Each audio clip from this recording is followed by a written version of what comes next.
أعوذ بالله السميع العليم من الشیطان الرجیم من همزه ونفخه ونفثه۔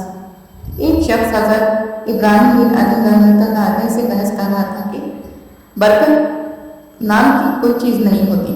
آپ نے فرمایا تم نے کتیا اور بکری دیکھی ہے؟ وہ شخص بولا ہاں۔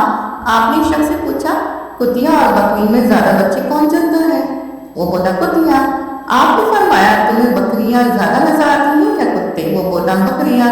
حضرت ابراہیم بن ادم رحمۃ اللہ علیہ فرماتے ہیں حالانکہ بکریاں ہر سال میں ذبح ہوتی رہتی ہیں مگر پھر بھی کم نہیں ہوتی، تو کیا یہ برکت نہیں ہے؟ اسی کا نام برکت ہے۔ پھر وہ شخص بولا میں ایسا کیوں ہے کہ بکریاں برکت میں ہیں اور کتے نہیں؟ آپ فرماتے ہیں کہ بکریاں رات ہوتی ہی فوراً سو جاتی ہیں اور فجر سے پہلے ہو جاتی ہیں، اور یہی نزول رحمت کا وقت ہوتا ہے، یعنی تہجد کا وقت ہوتا ہے، لہذا ان میں برکت حاصل ہوتی ہے۔